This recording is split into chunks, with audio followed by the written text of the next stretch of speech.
We appreciate you joining us and continuing to join us through this series. And today, we're super excited to have Jerry and Vanessa here to help us understand how they're delivering pre-ETs virtually and assisting youth to achieve employment outcomes.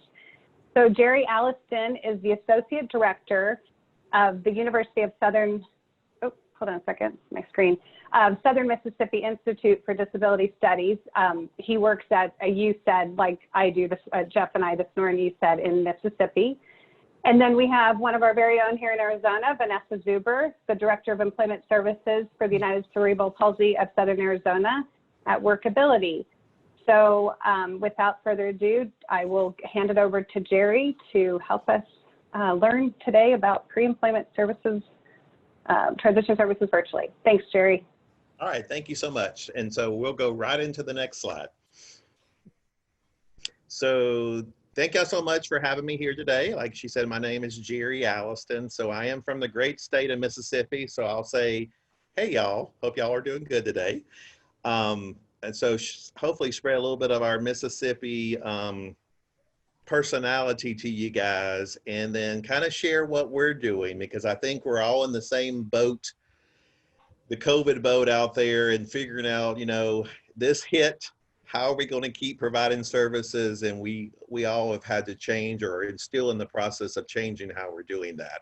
So I titled my slide, Surviving Pre-ETs Virtually, One Mississippi Provider. So this is just what we're doing, but I think we're kind of doing more than most of the providers in our state. I'll just kind of brag on ourselves a little bit there and just say it. And then you'll see pictures on the slide. These are pictures of our young people, not just pre-ETs, but some of them are. So next slide, please.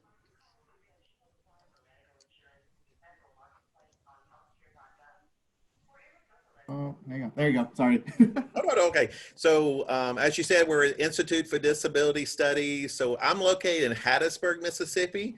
So we're one of the biggest, the top 3 colleges. So we're one of those, and that's where the USED is located. And we only have one USED for our state. So next slide, please. And so our mission, just real quickly, we'll go through some of this, but just like most everybody else, is to help Mississippians with disabilities and their families. But the biggest thing is we're working on independence, productivity, and community inclusion. So I directly oversee our youth and young adult programs. And so I'm the director of all those programs, as well as the associate director. I'm hoping one day to get enough money to hire a director to be over all my programs.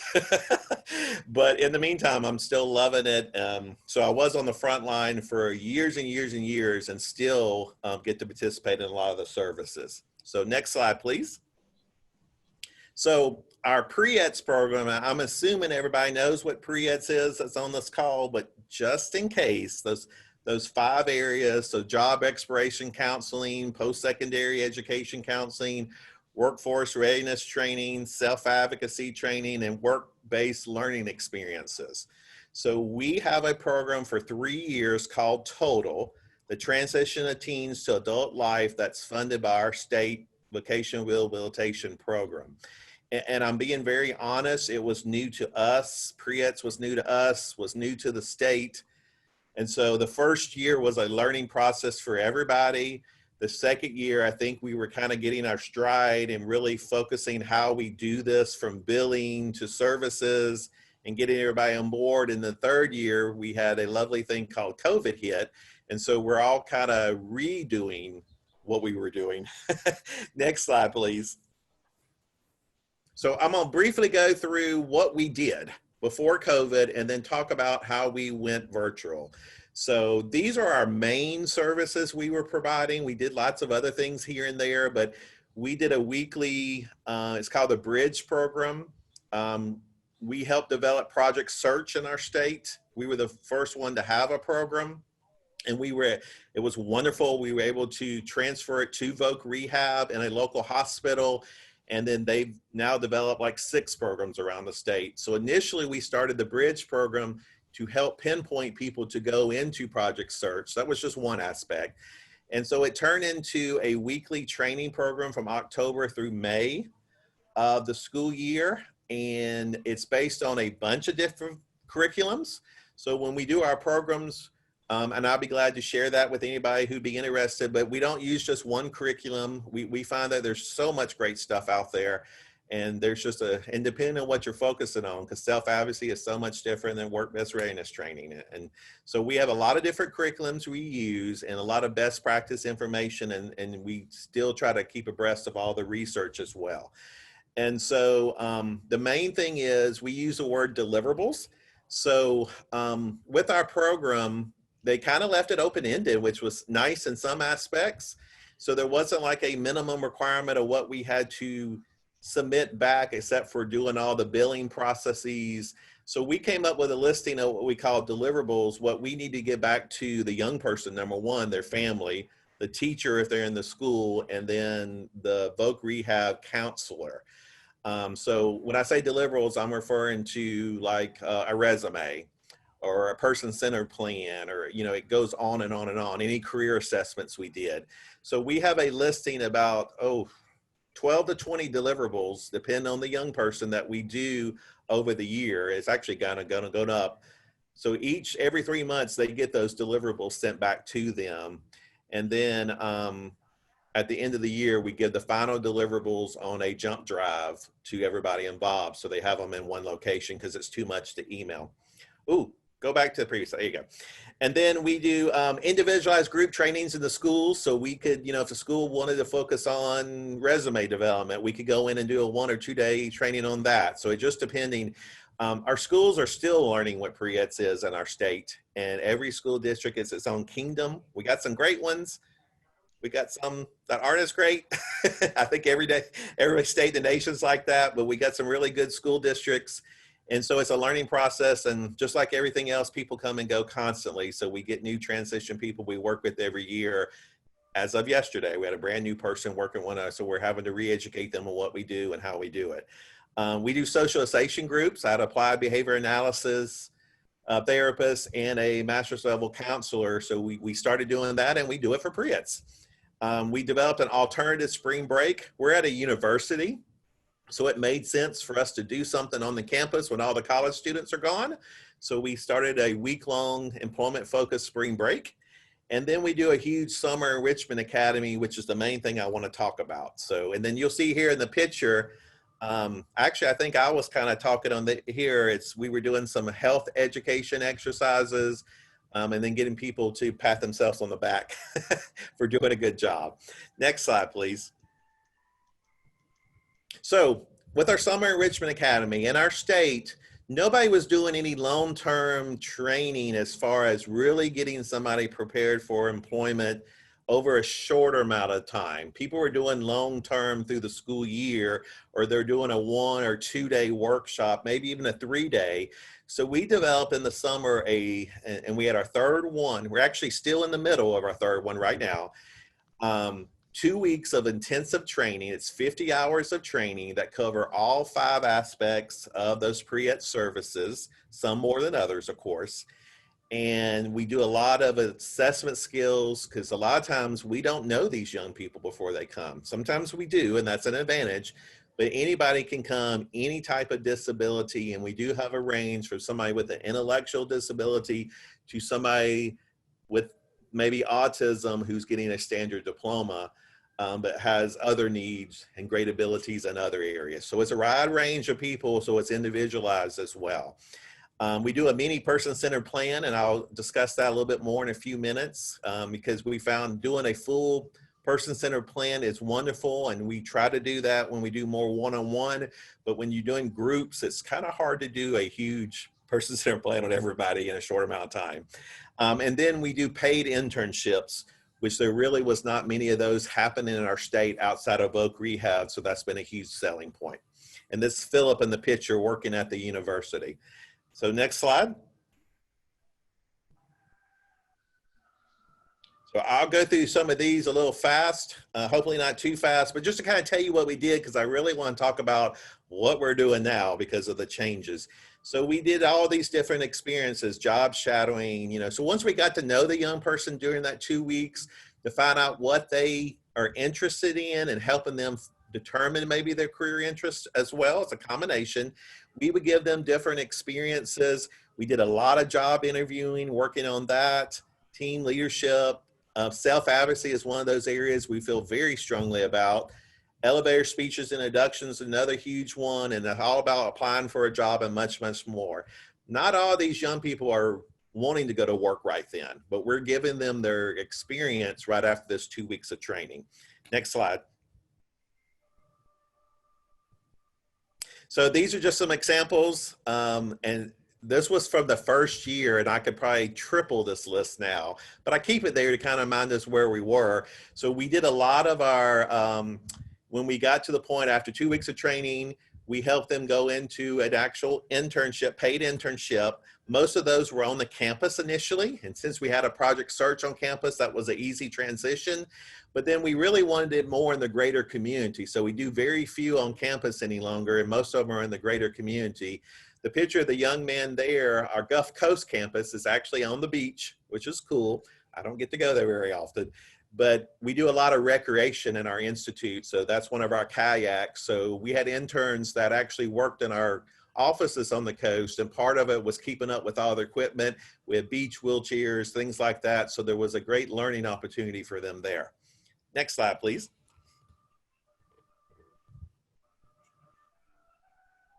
All right, COVID-19, it hit. So let me tell you what happened. We went to serving about 150 young people on a weekly basis to 10. And that took 2 months before we were even able to serve that 10. And we could have a 2-hour discussion on why, but I'll just say it's a combination of nobody was ready for it. Number two, families weren't ready. Young people were not participating in school any longer at times. They were not consistently using the technology. It wasn't being enforced. We could go on and on and on. And then our services were then really pushed as another option. Even before, it was kind of infused as we were like an extension of the curriculum from the teacher's sake to like we were another option. And then most people said, no, I don't want to do it any longer, or I can't do it, or I didn't have the technology. There was, we didn't take it personally. It was just reality, but we did have 10 that participated, and we were able to do some good things for a few weeks. That let us know early on our state wasn't ready for this, and we've got to move forward. Next slide. So our Summer Enrichment Academy came upon us. And so in a nutshell, we went from a 2-week in-person training, in-person internships with job coaches, all of our trainers, to completely virtual 100% working with students we have never worked with before. So those of you who work with young people, that's a mouthful. That's a lot to think about. It's different when you got a relationship with them already, but when you really don't know these young people, we got to get to know them quickly. So we usually do 30 young people. It went down to 19. We were happy to get the 19. I was worried we weren't going to get any, to be honest with you. COVID hit during our spring break. So we do a small alternative spring break program that I mentioned. It's in person. It's 25 hours of training. We met day one. We had 12 students because we had really 12 people that applied that were really, so we usually only do 10. So we did 12. So days 2 through 5 were canceled, literally, because we were not allowed to do them. Our VR services did not have a policy in place. We had to end services, and we weren't ready to do virtual either at that, within one day. So how do we do this? So we literally we became kings and queens of Zoom. And my staff, we literally had staff meetings on a daily basis, planning curriculum development, program changes, and we redid our entire focus. And we did it from a skills attainment perspective, because we were like, okay, we're not going to see them in person where we're able to do so much. Now it's going to be virtual. That's different. But what skills are we going to give them? So we had to change all that up. And then long story short, what we came up with was a schedule of 2 weeks of training, the same amount of time. And what we focused on was 2 hours of training in the morning that was synchronous. And we gave breaks every hour, even if it was a minute to stretch or 5 minutes. We really individualized it. We had 19 young people. That's way too many to do a lot of group activities from what we learned early on. And this is based on my perspective and our staff. So we broke up into 3 groups. What was it? 7, 7, and 5. We had one person started and left, and we got another person on board pretty quickly. So we had that 19. That worked well for us. So I had a lead trainer with each group. We had job coaches assigned to each lead trainer, and job coaches were wonderful. So I know there's a lot of research and discussion about virtual job coaching. So they were there to help do one-on-one with the students to make sure they understood the assignments, that they understood what we were teaching, following up with them. They were, virtual coaches and cheerleaders. We could not have done this without the job coaches. And to be honest with you, we don't call them job coaches, but most people do. We call them virtual trainers, because that's what they help us with. We still clear the word job coaching, just because it means different things in our state. Next slide, please. So, like I said, we went fully virtual, 19 students, all Zoom. We decided we are not going to, we're going to continue. Initially, we were calling it a paid work internship, but we kind of had to change that terminology through Voc Rehab. It really wasn't a paid work internship. It was more like a paid stipend for an educational internship. What does all of that mean? Basically, it was more educational and learning, but we felt like they still should be paid. So we set it up where it was still based on minimum wage, and they received 2 checks. And I'll be honest with you, they didn't get taxes taken out of it because we did it more as a stipend. So it was more advantageous in one aspect for the young people. But as far as they were concerned, they were working and got 2 paychecks. We wanted to try to keep it as realistic as possible. And we still did a combination of pre-ed services. Next slide. Well, I wanted to show you a few pictures. So here's a group picture. You can tell that seems like a lot of people. So we had job coaches. We had 3 students from the University of Arkansas that, through my big mouth and me reaching out to people, 3 doctoral OT students agreed to help us. We could not have done it without them either. So I see the value in using graduate students working with colleges as possible. And then it was really wonderful. And we did have some group things. Next slide, please. I think I give some examples of some of the activities. Person-centered planning. So I know you can't see that. If anybody would like more information, that's a whole kind of presentation in itself. So the young people, for us to get to know them, and we always do this in person, but it was more important now than ever. We developed a 2-page mini, we call it a mini PCP. Not overly creative in the title. This is one on Tony Stark, Iron Man. We have one on Batman, and we have one on the Flash. I'm a big nerd and geek, and it seems to, with the younger generation, a lot of them know who these people are, whether they like it or not. And so it's pretty much, who are you? What are your likes? What do we need to know about you? What are your goals? Things like that. And then you'll see Tony Stark chose Avengers color and a vision picture. So each young person gets to choose their pictures, their color, and they get to create this document with our assistants. And at the end of that 2 weeks, they have their mini PCP that they can share with anybody. And that helps us to work with them and getting them some internships and opportunities that are more pertinent to what they want to do. Next slide, please. And the next slide is the second page of this. And you can kind of see there's one picture there, and we didn't put a lot of pictures on this example, but the students, it's a chance for them to be creative. So when we're in person, we help them find pictures, whatever, and then we do the same thing virtually. Next slide. Okay, so we came up with an idea. So after our 2 weeks of training, which we made as interactive as possible, and I'll talk briefly about some of that, we're right now in the 5th week of an 8-week internship. So how are we going to do this? We didn't want them all together as 19, so we're doing this individually. So, but it's working out really well, better than we anticipated in some aspects. So we took all these different things we knew we wanted to do over that first week, And a lot of things that we would normally do if you went to a job, you're learning about the job description there, you're meeting your coworkers, you're kind of learning that environment. So we took some of those as much as possible and made them into activities they would do on a weekly basis. Next slide, please. And so this is, I put it in a PowerPoint slide, but so we made individual schedules for every intern each week participating in the Zoom. So that was, they had mandatory meeting that first Monday, mandatory orientation for work. After that, they developed their schedules. So they could do up to 20 hours a week.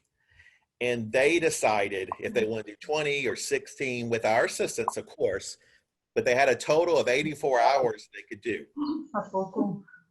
So, and you see the different things there. Next slide, please. So we did a lot of journal questions.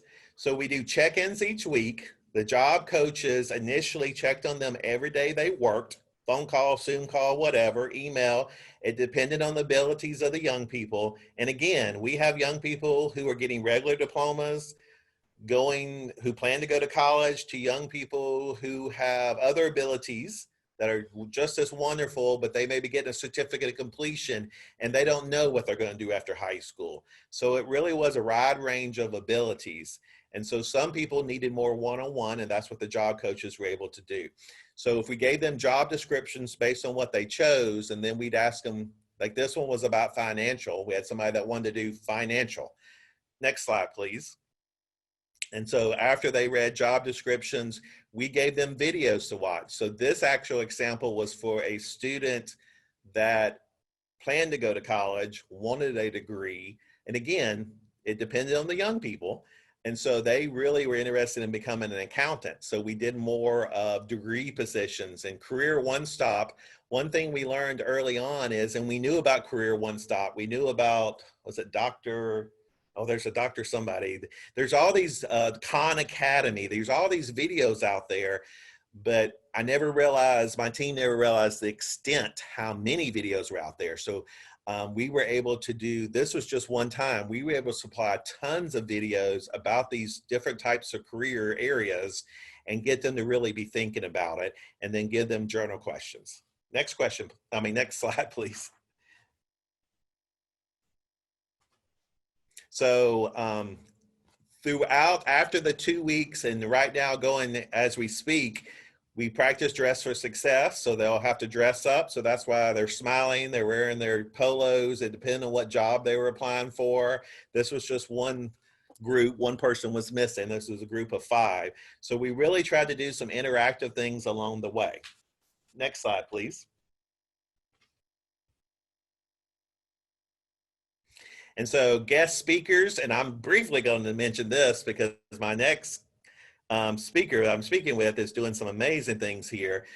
We usually would bring in people when we did in person, so we kind of kept the same thing, but this is at a low key area. So Miss USM at the university, she came in and shared her story, and then we'd have other people come in as well and just kind of share, because you need to give a variety.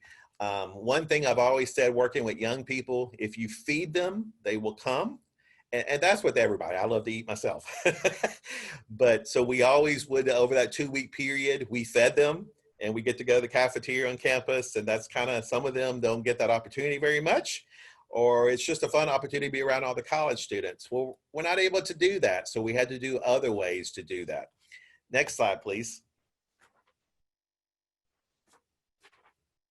So this was informational interviews. So I sat in one yesterday. And so basically the lady in the bottom left is a librarian. The top 2 ladies going from left to right are my transition specialists. And the lady in the light blue shirt is our job coach. And the bottom 2 leaders are 2 people who were interested in maybe working in a library. So we facilitated helping the leaders. If they had similar interests, we pulled them together, but a lot of it was one-on-one, help them come up with the questions. And so just like it says, this is an informational interview to find out, how did you learn to, what did you do to work in a library? What do you do? That kind of thing. And we try to make it as fun as possible. Next slide. So I mentioned our weekly service went to that, a virtual. So we're going to be doing a virtual self-advocacy leadership series for a minimum of 20 people in our area. And we're thinking about maybe expanding that. And so it's going to be completely virtual, and I'll be glad to tell people what we're planning on doing. There's going to be peer mentoring and then self-advocacy summits. So these young people are going to learn to be self-advocates and share their stories, and then they're going to do it in their schools, whether it's virtual or not, and then we're going to be peer mentors to other young people, and then we'll do it again.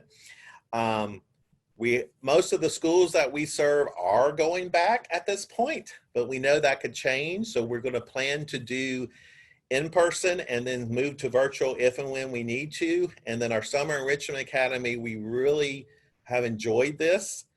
And so we're doing a lessons learned at this moment.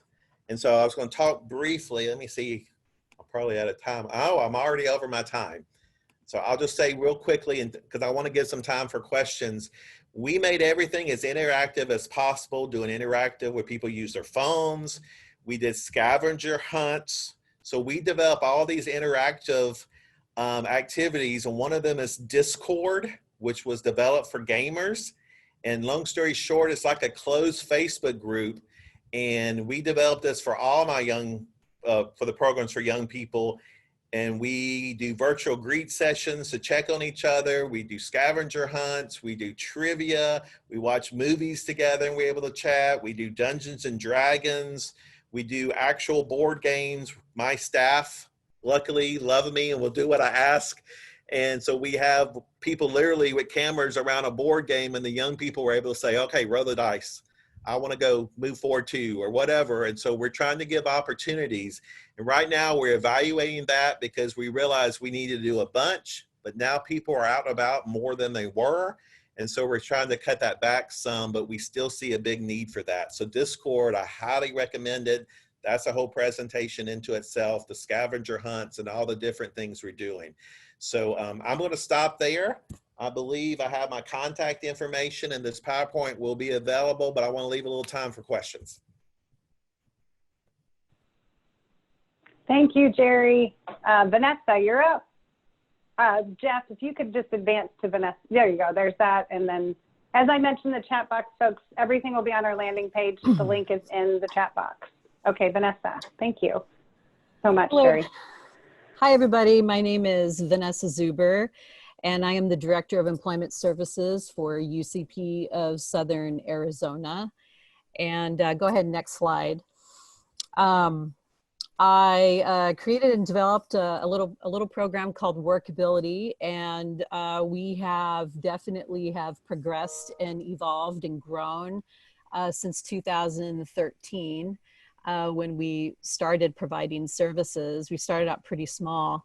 So it's been really interesting to progress in this manner since COVID, because everything that we've done around our employment services has been definitely hands-on and in person. So I'm not going to get too into the types of services we provide because it's very similar to Jerry, except the only thing is that we are still providing job coaching and development. We do provide supports to people that are working. And on this slide, you will see multiple pictures, a variety of pictures of folks that are working, people that we've done job development sessions. We're going to get into a couple of these different examples, like the Better Biscuit photo is an example of one of our entrepreneurial ideas that we had for providing a work-based learning opportunity virtually, and we'll get into that later on how to do that.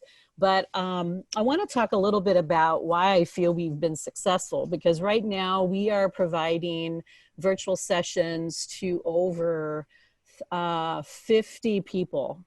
And that's a combination of our PREETS, TTE, our Transition to Employment, which is a Division of Developmental Disability Service in our state. Our PREETS program obviously is our Rehabilitation Services program.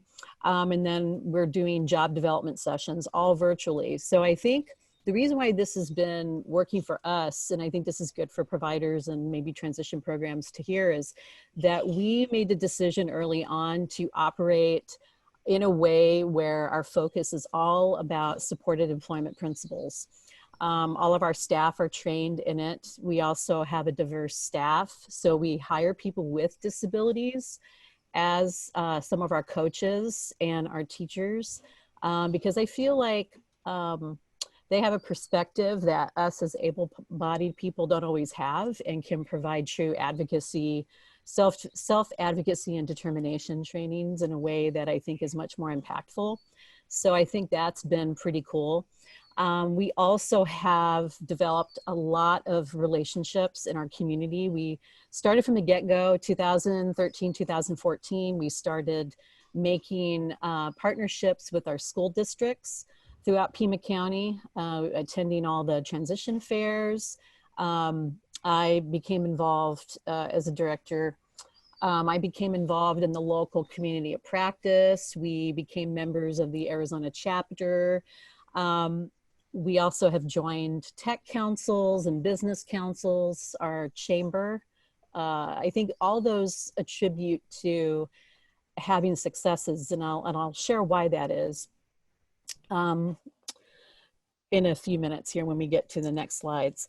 I also think having people with diverse backgrounds in your organization, so having people with business backgrounds, entrepreneurial backgrounds, as well as special education or transition.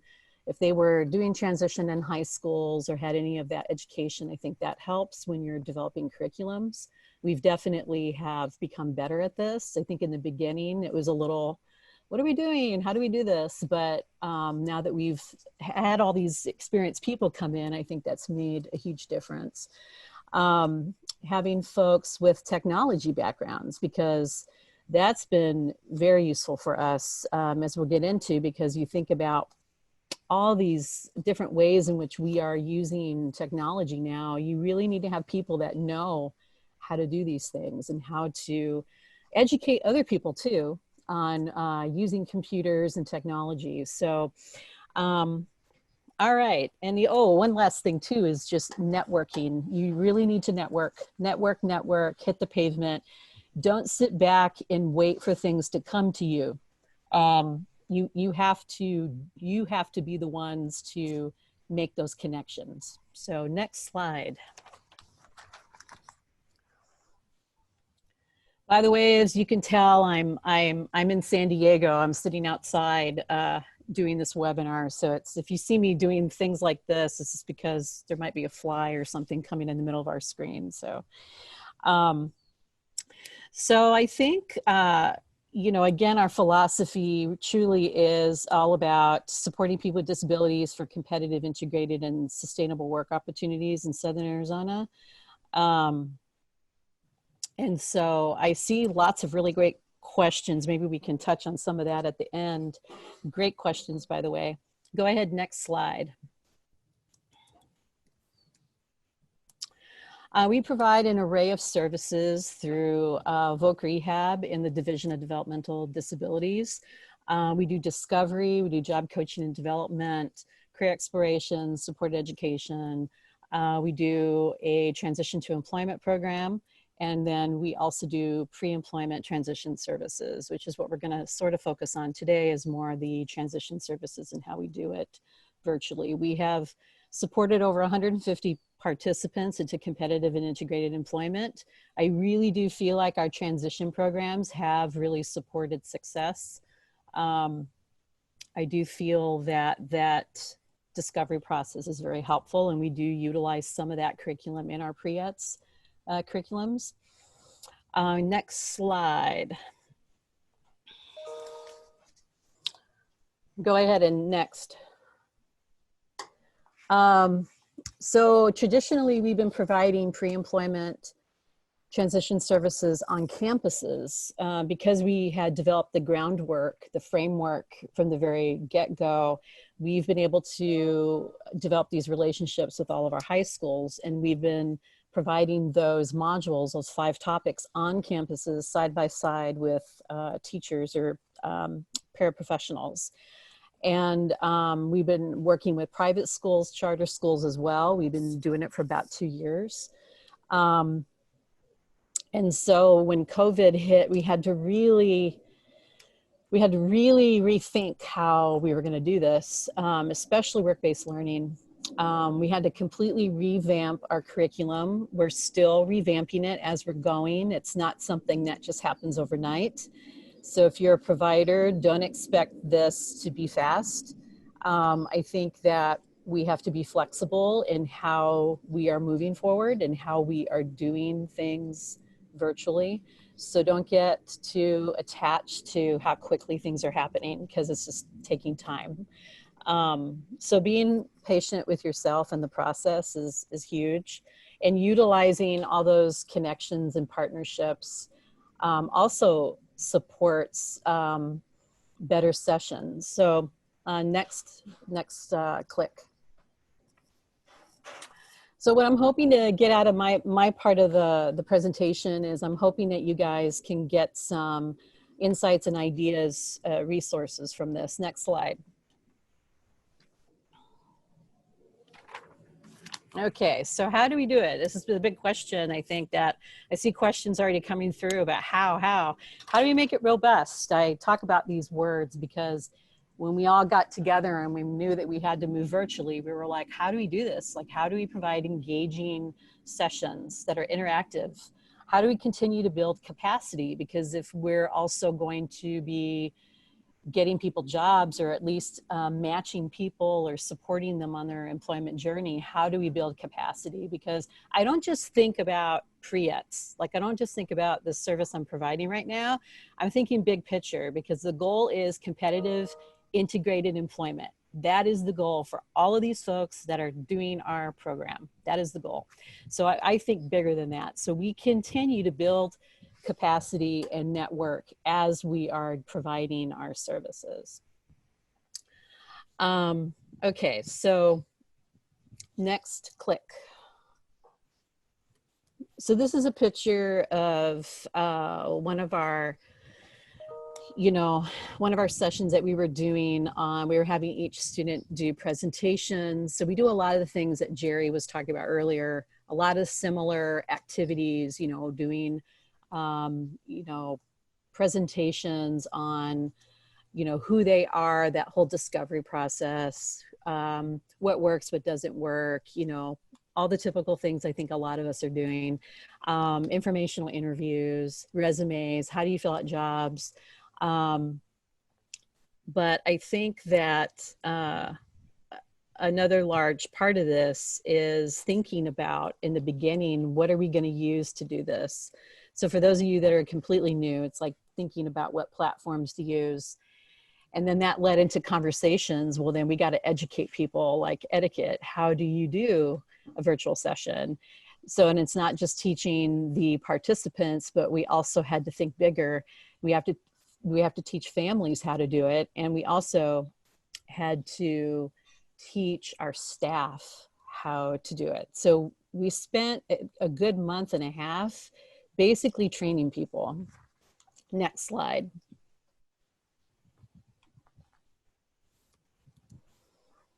Okay, just looking at my time. So we decided to set up orientations for our parents. We started with parents first because we also had to rethink how we were going to recruit participants to do our program, because that is a part of this, is figuring out how do we get people interested and how to do this. And then we also wanted to get the parents buy-in. So that's a big part, is getting parents to buy into the idea of doing all this virtually. So how did we do that? We had to look at our curriculums and add more hands-on activity or more interactive activities that would be a little more engaging. So we used a whole bunch of apps like Kahoot and Flipgrid, which I added those resources towards the end of my presentation. We used a lot of videos from like One Stop, because, we had a large group of our folks that have a hard time with reading or comprehension. So we also had to rethink about the different types of curriculums, levels of curriculum that we have. We have about three different levels of curriculum that we use with different levels of student learners. So anyways, getting back to the orientations, I think that this groundwork is helpful in getting people prepared, because you can't just, have a virtual program and then expect people to understand exactly what we're doing. So anyways, for our parent and guardian groups, we just set up 3 days worth of orientations, and we basically set up exactly what we would be doing, what would the routines be, what would the schedule look like, what we needed from them technology-wise. If they didn't have a computer, what other types of devices could they utilize? If they didn't have Wi-Fi, looking into different programs that we're offering, or there are different companies, and I think there still are, that are offering free Wi-Fi to families that, that need it. If they didn't have a way to do the virtual sessions, we did have a few folks that absolutely had no computers, no Wi-Fi. So we actually set up a place for them where they could come in and utilize our Wi-Fi, one person in one office that we would then disinfect in. And we did that with a few people that didn't have the technology that they needed. And then we talked with them about, setting up in-home tasks and chores, because a part of our program is truly all about assessing, observing people doing actual tasks, so we can get that baseline data of what the person can and can't do. So some of those sessions involved people actually doing chores. So we had to get the parents on board with that. So working with the parents to set these in-home jobs up. So we had to get the parents on for that. Having expectations and parameters, I think, were helpful for the parents. We did the same thing with the students, with the individuals, because we had to have small group orientations with the students to get them on board so they would know, what to expect. And having them we just had a couple sessions where they got to try out a session or two and see what it felt like. And they got to talk to their peers about what it felt like. So I think orientations are really helpful, like that upfront groundwork, and having a lot of discussions around how would you do that? Like, how do we prepare people? Spending a lot of time with our staff, because a lot of our staff had never used Zoom. So getting, I just feel like it's been this big, huge learning curve for so many groups of people. Next slide. Okay. I guess one other thing about parents and students, what I need to say is that we did have quite a few families that said, no, we do not want to do this. This is not going to work for my kid. This isn't going to work for us. And we respected that. I think that most of the people that participated were interested after we did our training, our orientation. I think parents felt a little better about things. When we did start into the sessions, maybe like a week or two in, we did have a few families that bowed out because they just felt like it wasn't working. And I think that, yes, the virtual situation is not always going to fit everybody's needs. So no, we can do a lot of things, but it's not going to be a perfect solution. So, so a big part of what I think has helped is bringing in our community to provide some education, resource information to our students. A lot of times our students only know, who they went to high school with, they know their families, they may have a few friends, but they don't get the opportunity to necessarily meet a scientist or meet somebody who is working or owns a pizza joint. So we really wanted to bring in industry-specific guest speakers. And we also wanted to have topics of the week, because we touch on specific topics weekly that relate to our curriculums. And then we also wanted to have mock interviewers. So we spent about a couple weeks, probably about 2 weeks, basically recruiting guest speakers from all over the country, and also from other countries. So it was really cool. It felt very global. And it gave us an opportunity to educate people about what we're doing. So we set up orientations for guest speakers as well. And we had to do a little bit of disability etiquette training with some folks because, and benefits to hiring people, because a lot of the people we were bringing in, some of them had never met or been around a person with a disability. So that was interesting.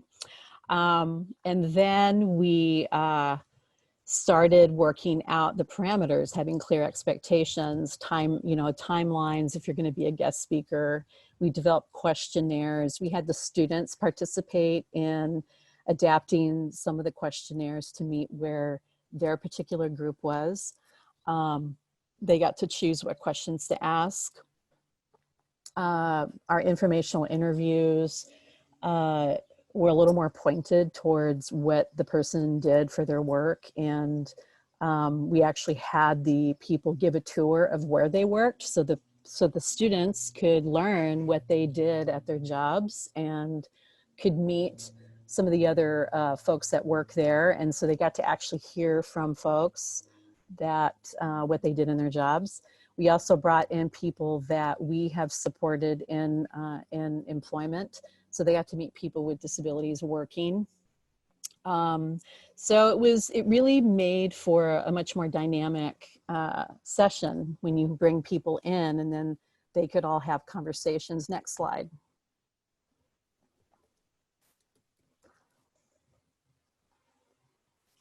Oh, keep going. Okay. Sorry, I did some animations. There's a little bit of a lag time. So here were some of the questionnaires we developed. Go ahead and click. So we have a mock interview question. Again, this is just something like something we started with, and then the coach or the teacher and the students would rework the questions to meet where they were, so they could interact and engage with the guest speakers. We would set up 3 to 4 different mock interviews for each session so they could go into breakout rooms. We would then also record some of the mock interviews so that way the students could rewatch them and learn what they could do differently and have a much bigger conversation about the interview process. Go ahead and click again.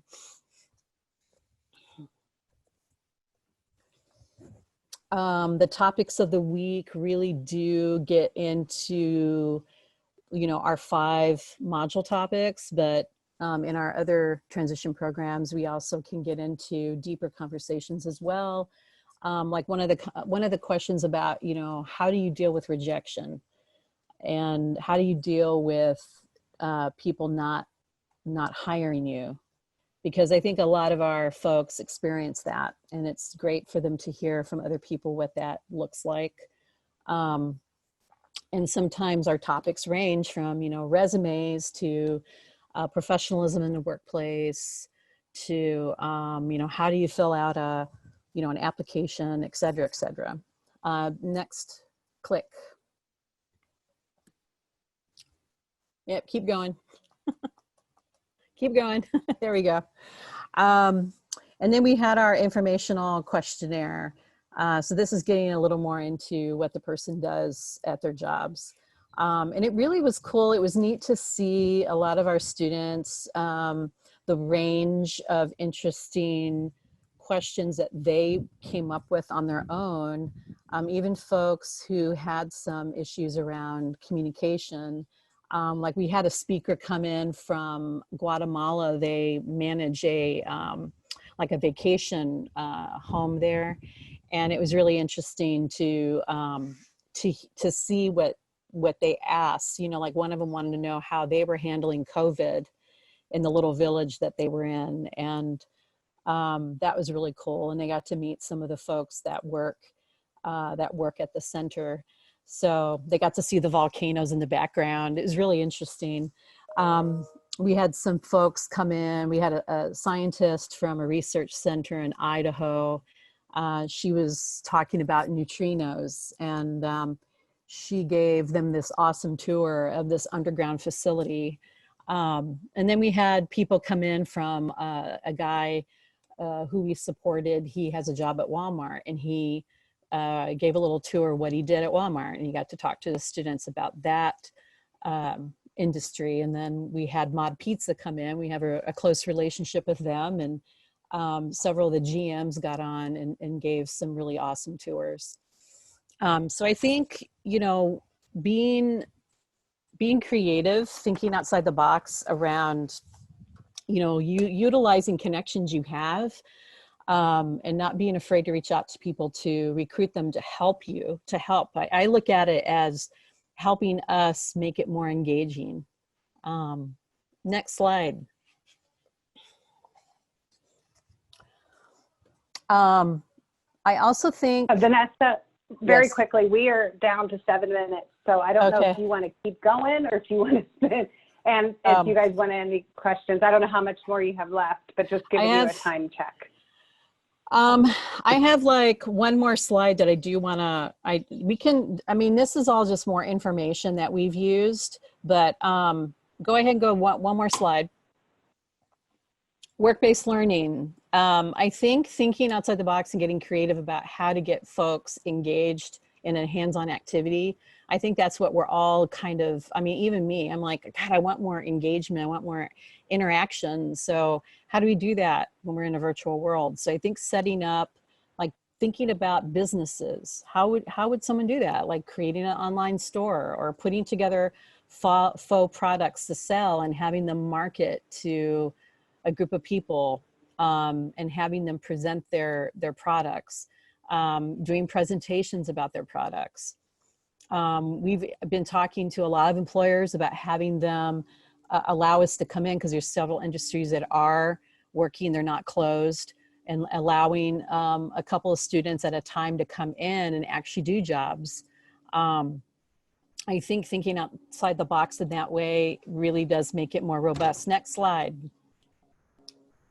So these are the resources that we've used. We've used Kahoot for a lot of, I don't know if you guys have heard of Kahoot and Flipgrid, but and Mentimeter is another great way to engage. It's like polling, you can do games on it.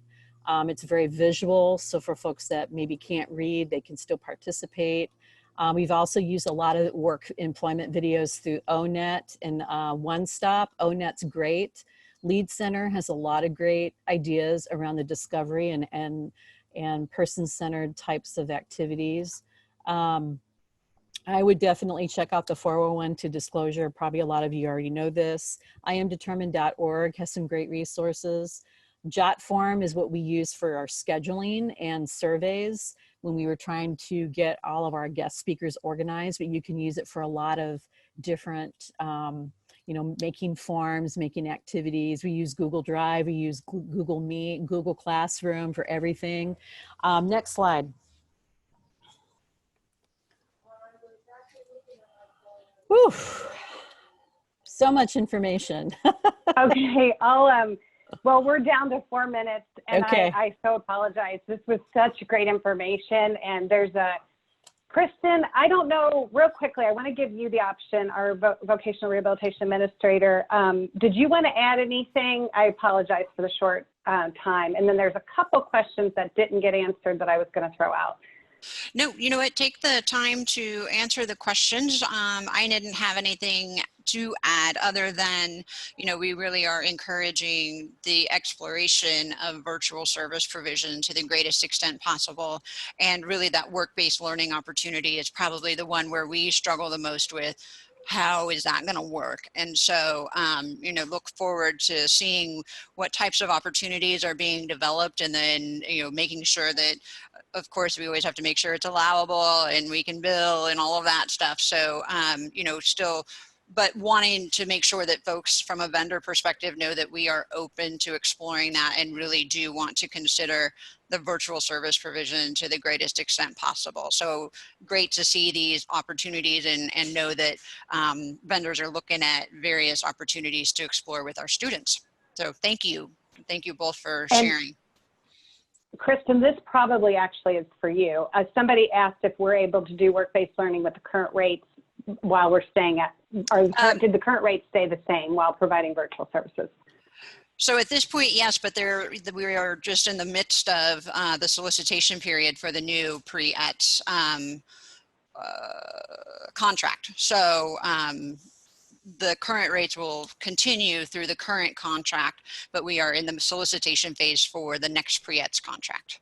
And I think actually it's closed now. So anybody on the transition team, if you want to remind me of I think the closure, we already closed that solicitation. Yeah, I understand it has been closed. And you all, a lot of you had questions, and I tried to respond that there is definitely, please reach out to the individual presenters for all the materials. It will be, their PowerPoints will be posted on our landing page, which is in the chat box, but you're asking for some specific materials, and that's going to be up to them if they, I'm sure they'll share, but please reach out to them. Their contact information will be in their PowerPoints posted. Jeff, was somebody trying to say something? I apologize. No, Susan, it's Jerry, and I'll be real brief because I know we're down to a wire. Yeah. With y'all state VR representative director just talking, but that was one thing we had, because work-based learning experience, what we considered as a paid work internship, really was more of a educational internship. So that's not actually working for somebody. So it was our choice as an agency to give them a stipend. So it really was a training experience, and we did a lot of training with them, if you notice, and all that. But we described it more as an educational internship, and we chose as a provider to give them a stipend. Voc Rehab did not do that. We did that, but we felt that that was needed, and so that was one way for us to make it appear closer to a actual employment opportunity, if that makes sense. But the internship was helpful regardless. Oh, no, thank you for clarifying. So I know we're almost out of time. Vanessa, I think this is for you. How do you afford people who are so talented? Because I think you mentioned something about your staff. I don't know how you can do that in 30 seconds. Yeah. So yes, so we just basically put it out there. Anyone who had a background already. I mean, honestly, I knew people when I was developing the program, and I just said, hey, come on, let's do this together. But I think we've also developed a lot of training mechanisms to get people on point. So I think having a really good training system or some type of curriculum that covers supported employment principles really does help. But I'd be more than happy to talk to anybody about that, like ideas, what you could utilize. I'd be more than happy to talk to anybody. Okay, and I think that's awesome and ideal for folks. We are so grateful for all of you and your attention today, and continuing to stay with us through this series. And we've got other ones scheduled throughout August. And with that, I need to let everyone go because it's 12:01. Okay. I hope you all have a great weekend. Thank you. Thank you, Jerry. It was great presenting with you, Jerry. It was awesome. Yeah. Ditto. Thanks, both of you. We're very Friday, grateful. everybody. Happy Friday. Thanks all. Take care.